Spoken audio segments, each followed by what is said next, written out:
नमस्कार, capital TV देख रहे हैं आप। मैं हूं आपके साथ सोनाली जोशी। एक समय अफगानिस्तान का हुक्मरान रहा पाकिस्तान अब उसका सबसे बड़ा दुश्मन बन गया है। पाकिस्तान व अफगानिस्तान के रिश्तों में इस कदर दरार पैदा हो गई है कि तालिबान संयुक्त राष्ट्र सुरक्षा परिषद की शरण में जा पहुंचा है। झूठ और धोखे की बुनियाद पर खड़ी की गई दीवार ज्यादा देर तक नहीं टिकती। तालिबान को शायद ये बात समझ आ गई है। अपने आका पाकिस्तान के खिलाफ शिकायत लेकर तालिबान संयुक्त राष्ट्र सुरक्षा परिषद में पहुंच गया है। तालिबान ने आरोप लगाया है कि पाकिस्तान की सेना ने खुशत और कुनार प्रांत में हवाई हमले किए। शिकायत के साथ ही तालिबान ने पाकिस्तान सरकार को कड़ी नसीहत दी है। लेकिन सवाल यह है कि दोनों दोस्त दुश्मन कैसे बन गए? एक जैसी सोच रखने वाले आखिर पट कैसे गए? पाकिस्तान ने अपने अजीज दोस्त के घर में हमला क्यों किया? इन सारे सवालों के जवाब हम आपको दिखाएंगे इस रिपोर्ट में।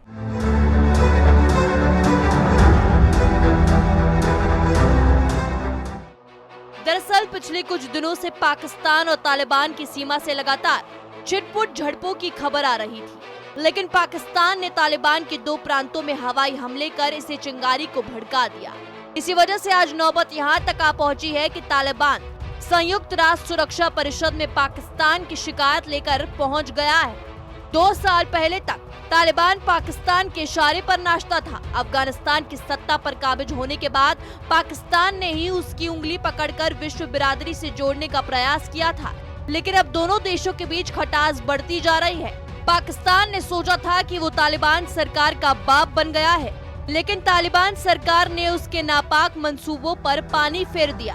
अफगानिस्तान की तालिबान सरकार की ओर से पाकिस्तान के खिलाफ नसीर अहमद फैक ने यूएनएससी की शिकायत की है। फैक की शिकायत का समर्थन तालिबान हक्कानी नेटवर्क और तहरीक-ए-तालिबान पाकिस्तान ने भी किया है। तालिबान का कहना है कि पाक सेना के हवाई हमले में 40 लोगों की मौत हुई है, इनमें महिलाएं और बच्चे शामिल हैं। फैक के यूएनएससी के अध्यक्ष को लिखे पत्र में कहा कि पाकिस्तान का हवाई हमला अंतर्राष्ट्रीय कानूनों का खुला उल्लंघन है। बहुत से घरों को भी नुकसान पहुँचा है। तालिबान, हक्कानी नेटवर्क और तहरीक-ए-तालिबान तीनों ही पख्तूनों से जुड़े संगठन हैं। वे पाकिस्तान की ओर से दुरुन सीमा रेखा पर तारबंदी के खिलाफ है। इनका कहना है कि इसके जरिए पाकिस्तान पख्तूनों को अलग करने का काम कर रहा है, जिससे वो कतई बर्दाश्त नहीं करेंगे।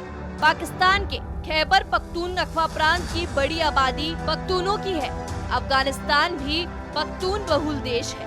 संयुक्त राष्ट्र सुरक्षा परिषद को भेजे पत्र में अफगानिस्तान ने लिखा है कि पाकिस्तान की सेना ने जो किया है वो अंतर्राष्ट्रीय कानूनों, मानव अधिकार के नियमों, यूएन चार्टर के सिद्धांतों का उल्लंघन है। इसके अलावा संयुक्त राष्ट्र महासभा और सुरक्षा परिषद के प्रस्तावों पर भी इसका हनन हुआ है।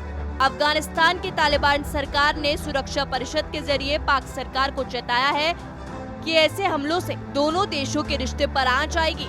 क्षेत्र की शांति व्यवस्था भी इससे प्रभावित होगी। इसी घटनाक्रम में अफगानिस्तान के कार्यकारी रक्षा मंत्री मुल्ला मोहम्मद याकूब का एक बयान सामने आया है। याकूब ने पाकिस्तान को चेताया कि तालिबान प्रशासन पड़ोसी देशों के हमला बर्दाश्त नहीं करेगा। ये बयान ऐसे वक्त में आया है जब कुछ दिन पहले ही तालिबान ने पाकिस्तान पर अफगानिस्तान में बमबारी का आरोप लगाते हुए विरोध दर्ज कराया था। मुल्ला याकूब ने कहा है, हम दुनिया और पड़ोसी मुल्क दोनों की ओर से चुनौतियों और परेशानियों का सामना कर रहे हैं। मुल्ला ने कहा, हम इस तरह के हमले बर्दाश्त नहीं कर सकते। हमने इस बार राष्ट्र हितों को ध्यान में रखते हुए हमला सह लिया, लेकिन अगली बार से शायद हम बर्दाश्त न करें। इसलिए पाकिस्तान इस बात को समझ ले। हालांकि तालिबान का ये भी कहना है, दोनों मित्र राष्ट्र हैं। दोनों देशों की सरकारें और जनता आतंकवाद को गंभीर खतरा मानती है। इसलिए जरूरी है कि दोनों देश आतंकवाद के खतरे से निपटने के लिए मिलकर काम करें। दोनों देशों की ये जुगलबंदी हजम कर पाना थोड़ा मुश्किल है। एक तरफ तालिबान धमका भी रहा है, वहीं दूसरी तरफ दोस्ती का भी जिक्र कर रहा है। आतंकियों से निपटने की बात भी वो देश कर रहा है जिसने खुद आतंकी हमले कर अफगानिस्तान पर कब्जा किया है और कर भी उसे रहा है जो आतंकवाद की फैक्ट्री माना जाता है। आतंकवाद की वजह से जो ब्लैक लिस्टेड हो चुका है, पाकिस्तान भारत के खिलाफ भी रुख अख्तियार करता हो, हर बार उसे मुंह की खानी पड़ती है। अब अपने अजीज दोस्त तालिबान ने भी तमंचा खाकर बौखलाए पाकिस्तान का क्या पलटवार होता है, देखना दिलचस्प होगा। इस रिपोर्ट में मेरे साथ रहता ही तमाम खबरों के लिए देखते रहिए कैपिटल टीवी। नमस्कार।